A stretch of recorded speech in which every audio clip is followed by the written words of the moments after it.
Maoist అగ్రనేత party కేంద్ర committee సభ్యుడు తక్కళ్లపల్లి వాసుదేవరావు అలియాస్ ఆసన్న పోలీసుల ముందు లొంగిపోయారు.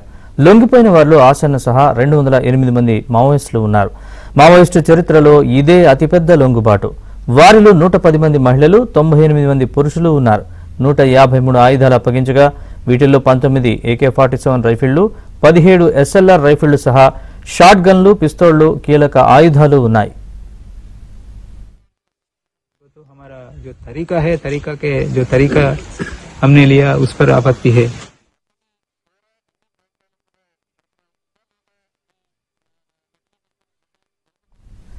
లొంగిపోయిన మావోయిస్టులకు పోలీసు అధికారులు రాజ్యాంగ ప్రతులను అందజేశారు. స్థానికులు ఎర్ర గులాబీలను మాజీ మావోయిస్టులకు అందించారు.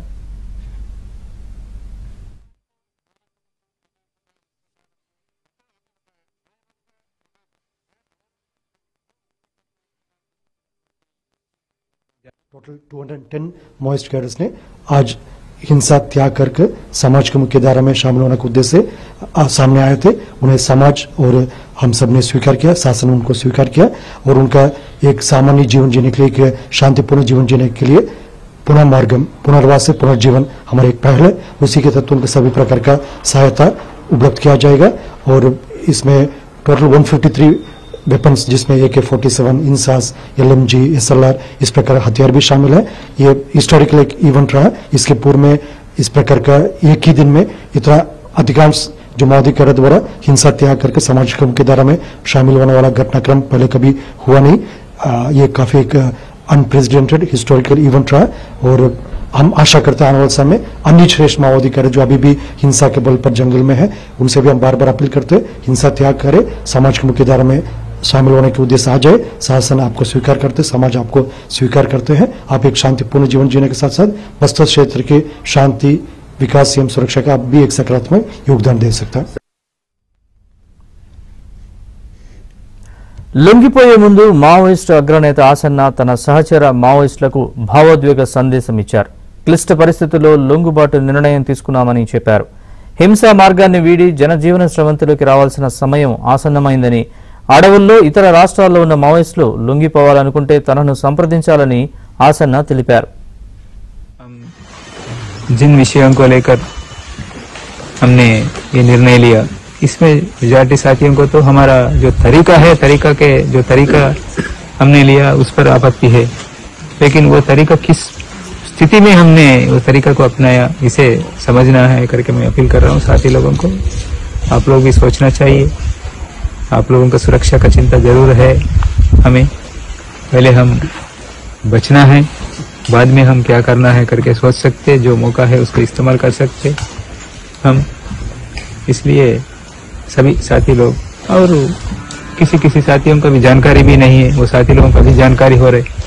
कुछ लोगों को दूसरे राज्यों में जो साथी लोग हैं ये तो इस प्रक्रिया के बारे में क्या हो रहे जानकारी भी नहीं है।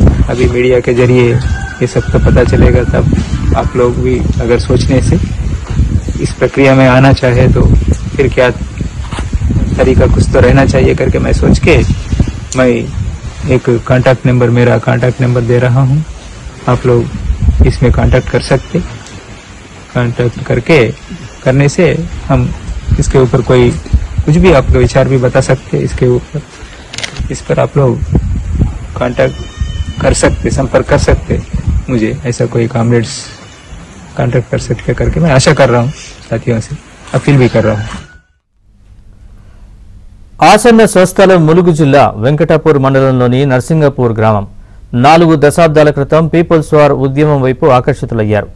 వాసుదేవరావు 1వ తరగతి నుంచి 5వ తరగతి వరకు లక్ష్మీదేవిపేట ప్రభుత్వ పాఠశాలలో విద్యాభ్యాసం చేశారు. అనంతరం అప్పటి హనుమకొండ మండలం కాజీపేటలోని ఫాతిమా స్కూల్లో సెకండరీ విద్య అభ్యసించారు. కాకతీయ యూనివర్సిటీలో డిగ్రీ చదువుతూ రాడికల్ స్టూడెంట్ యూనియన్కు నాయకత్వం వహిస్తూ ఆ తర్వాత పరిణామాల నేపథ్యంలో 25 ఏళ్ల వయసులోనే అజ్ఞాతంలోకి వెళ్లారు. కీలక దాడులకు ఆసన్న వ్యూహకర్త. దండకారణ్య సబ్ జోనల్ బ్యూరో కార్యదర్శిగా రూపేష్ పేరుతో వ్యవహరించిన ఆసన్న ఏపీ సీఎం చంద్రబాబు, మాజీ సీఎం నేదురుమల్లి జనార్దన్ రెడ్డిపై బాంబులు పేల్చి హత్యాయత్నం, 1999లో ఐపీఎస్ అధికారి ఉమేష్ చంద్ర హత్య, 2000లో నాటి హోంమంత్రి మాధవరెడ్డి హత్య లాంటి ఘటనలకు నేతృత్వం వహించినట్లు చెబుతారు. మావోయిస్ట్ పార్టీ అగ్రనేత మల్లోజుల వేణుగోపాల్ అలియాస్ అభయ్ ఆయుధాలను వీడి 60 మంది ఉద్యమ సహచరులతో కలిసి జనజీవన స్రవంతిలో కలిసిన గంటల వ్యవధిలోనే ఆసన్న లొంగుబాటు ప్రకటన వచ్చింది. ఇద్దరు అగ్రనేతలు పోరాటాన్ని వీడడంతో మావోయిస్టు పార్టీకి గట్టి ఎదురుదెబ్బ తగిలినట్లయింది.